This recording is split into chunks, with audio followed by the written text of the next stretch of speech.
you want to ask a question to your panelists, if you catch them in a lie, feel free to point it out and to ask them questions.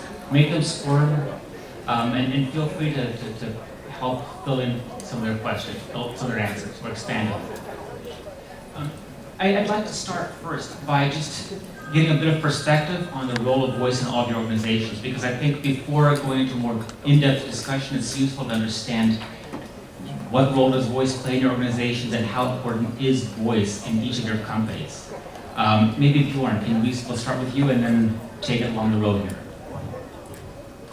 Yeah. Good morning, everyone. I think voice, as you all know, is still a very important revenue driver. So in our daily life, we focus quite a lot still on voice, but when we discuss strategy, of course, we are looking for the transition from voice to data. So as you said, we know that there will be data growth, and the strategy now of the Telenor is that we will become a digital service provider. That's the ambition towards 2020. But in our daily life, voice is still quite important.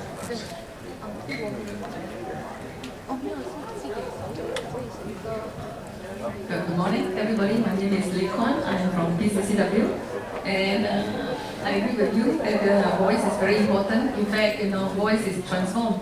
So we always wonder about voice. And voice is traditionally charged by per minute, and in the future it will not be the way.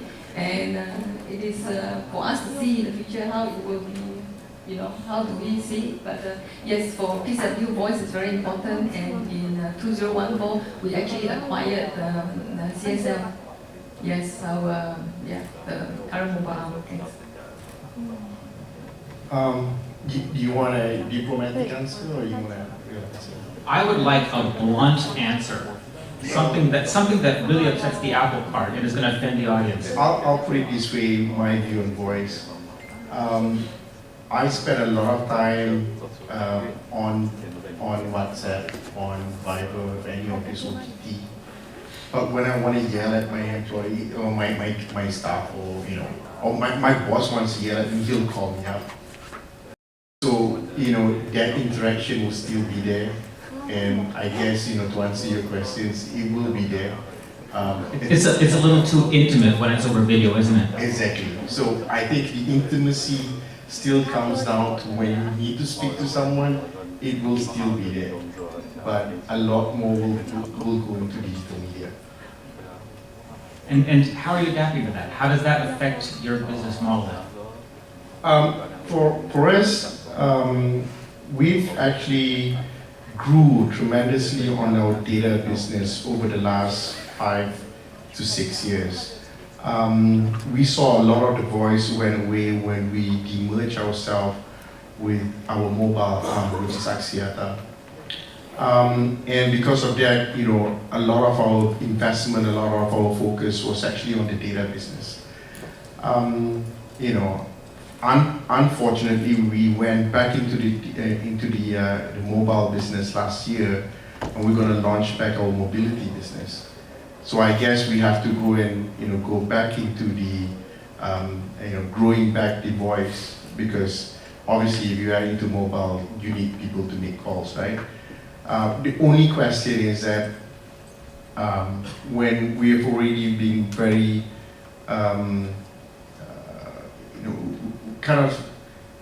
happy with the way that we grew our data business, do we foresee that there is a need for us to just grow that particular voice business,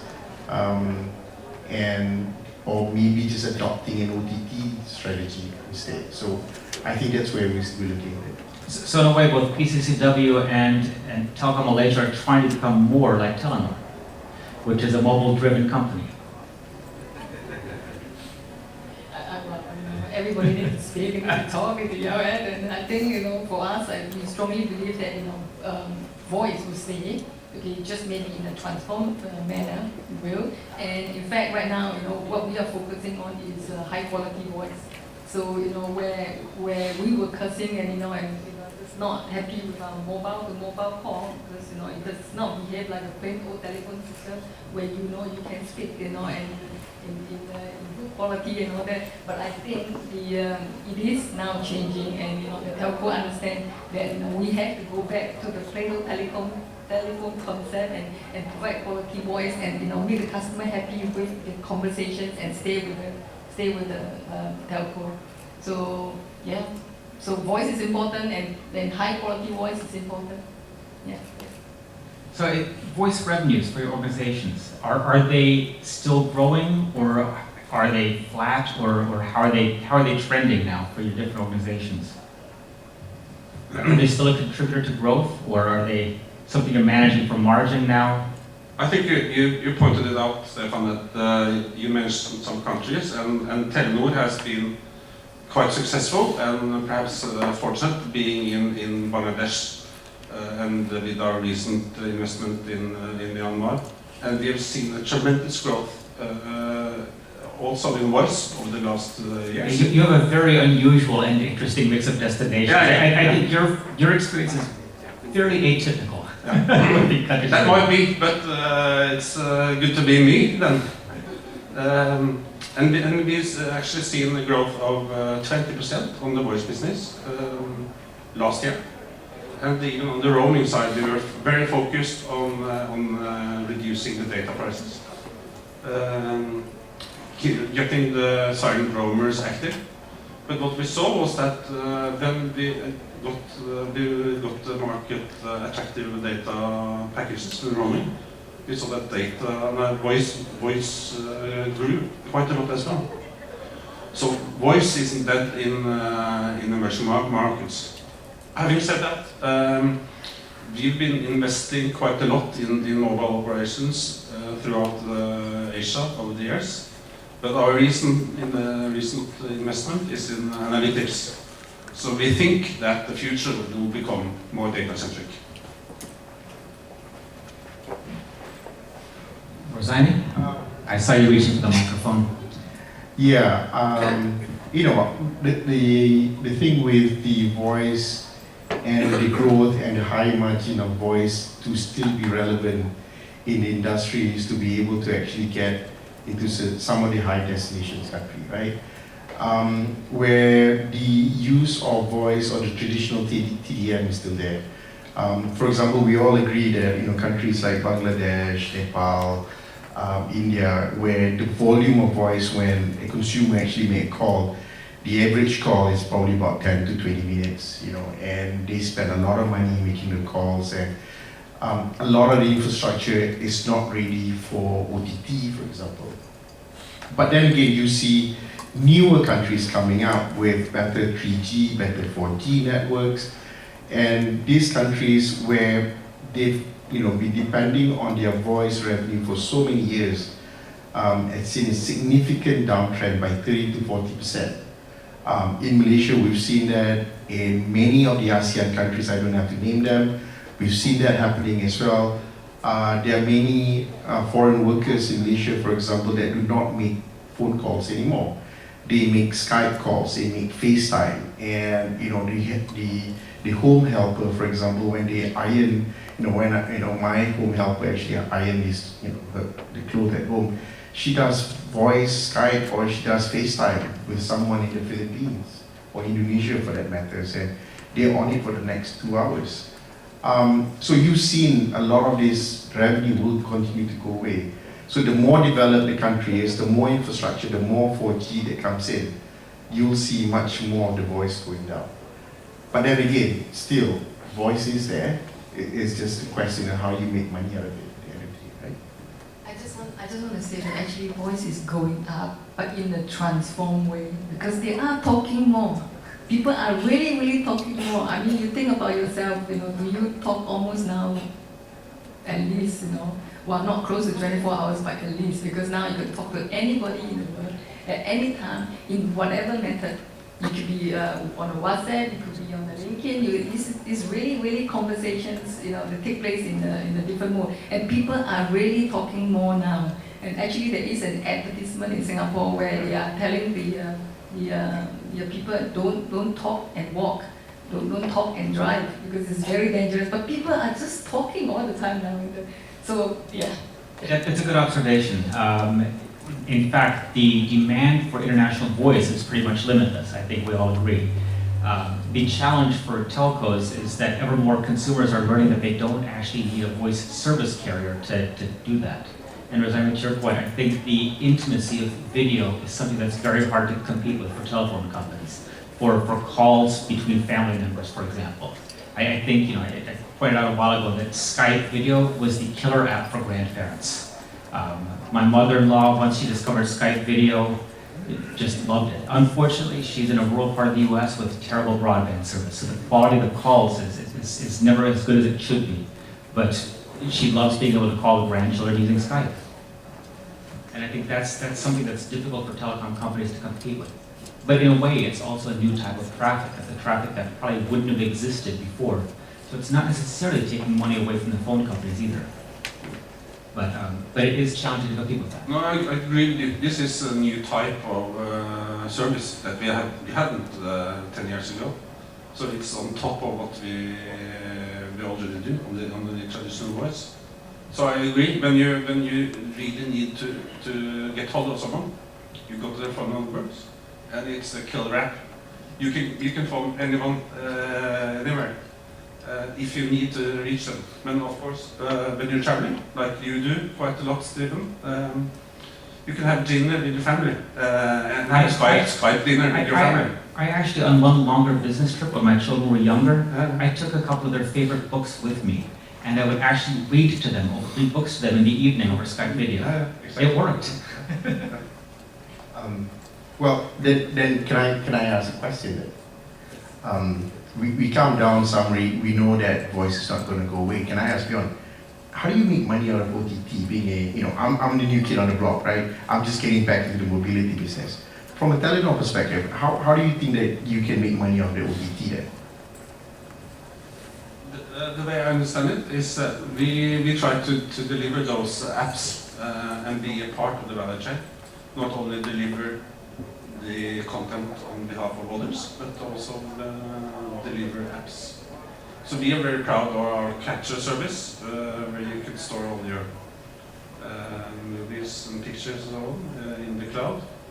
So that's one way of doing it. I think that we're not absolutely certain. So as I said, we have decided to become a digital service provider. We don't really understand this, but hopefully it's quite financially rewarding as well. But yeah, as I said, be a part of the value chain and deliver apps ourselves. I think that's the idea. Yeah. So I do agree, and well, PCCW agree because we actually have an app, and the app in Hong Kong is called King King. King King is really the Cantonese word for talking, and they really encourage you to talk. You just talk. So it is an app that is called Wi-Fi. Well, it's a Wi-Fi roaming. So if you go overseas, and somebody call you, they think that you are in Hong Kong. Yeah, and maybe it doesn't bring additional revenue, but actually it enables the customer to have a maturity, so they can reach the people traveling, and actually it is within the network, and then so the customer is happy and they will stay. So it's not necessarily increasing revenue, but actually reducing customer churn. Yeah. So that is one perspective of it. Well, that's where I have a problem, right? When I try to present this to my board and trying to figure out what do I do with a very small margin, high revenue, which I can't sustain in a way, right? On the voice side of the business, if I compare that to my voice, for my data business, for example, then I have Bjorn here saying that, well, we have to support the OTT, we go in with the apps. But at the same time, I'll kill my traditional voice, and then you're saying that we do on the Wi-Fi, and then we offload it, and things like that. While we know a lot of these OTTs, the quality is really, really, really bad, right? you try and make a WhatsApp call, for example, it works, but is it really a good quality? So one, you don't really have good qualities. It'll work, sometimes it won't. Secondly, regulatory-wise, many countries try to block it. Thirdly, your revenue goes down. So the question back again is that, there is no answer to where we are heading towards this voice. Well, we know that the growth of the volume of growth is significant. While I don't really focus on our voice from the hubbing business, but I myself saw a growth in the volume itself last year. And the reason is that a lot of the main telcos are coming back working together without going on a third party, which comes back to your question earlier on the IPX, for example, right? So what's the future on that, and how do we make money out of it? Which is still a question to me. I don't see where we are heading towards that one as well. Yeah, one of the things that I find interesting are the different strategies we see in different countries. There are telcos, obviously, that are not happy with the rise of OTT, and there are several countries that have been in the news in recent years where services like WhatsApp and other OTT services have been blocked by the Ministry of Communications. For example, the UAE, Saudi Arabia, more recently in Morocco. What's your view on that? Is that something that can be used by telecom companies to help retain revenues, or do you view that as being a viable approach for your organizations, or do you think that causes more problems than it solves? Any one of you? I think you need to embrace the newcomers. You need to work with them. You can't just block them. You can't stop the world from evolving. So we would rather work with them, and we've done some for the number of years. So I really think that we need to work with them, and in some instances they fill a gap, like when you're red for your children. It wasn't a service the phone company was offering. Exactly. So I think we need to work alongside each other. So that's my view. So it is a very difficult road to take. Do you go with them or you don't? And I think right now we have maybe both strategy working. First of all, I think it is not right to close, or not. Sorry, I should use the word not right. It is not viable to close the market and say it won't work. So it will happen eventually. It's just a matter of time. So while with this time, what do we do? So we are actually preparing for that. So that's it. I don't need necessarily answers. If you're just going to say what they said, then. And I think one of the other things that's kind of interesting and a bit of a challenge for people who are managing the international voice businesses of their organizations is that there can sometimes be a bit of a contradiction between goals of their organizations. On the one hand, you're being pressed to generate voice revenues from international voice services, but often the domestic team that's running the mobile business is interested in promoting the use of OTT, of applications like Facebook and other services, because they're one of the key applications that's compelling people to upgrade to 3 and 4G mobile services. So they're a big driver of mobile service adoption. Certainly, I know mobile companies in several countries like Globe Telecom in the Philippines that are partnering aggressively with these providers because they find it helps them to pick up customers from their rivals, and it's a popular feature. But that also means that on the other hand, they're potentially risking some of those voice revenues. Is that a challenge you face in your organizations? And how do you balance between those two? Between those two sort of competing, almost political objectives with your organizations? Since all three of you are tied to mobile companies now, how do you strike a balance there internally? Can I go first? I guess I'll probably be in the most interesting position because first and foremost, I do have my voice. my retail is fixed line. So if I look at going into the mobility business, even if I do not grow my voice business today and I continue to do my data, I've got nothing to lose, right? If I compare myself to the traditional 3G or 2G operator in the world, then they've got a lot more things to lose, right? And if I really push on OTT and really adopt it, then it'd be a game changer for me. So I guess I'm probably on the extreme side where I'm starting off, kind of thing, rather than a traditional telco. That's why I'm looking at it. I think you described the situation quite good, Stephan, and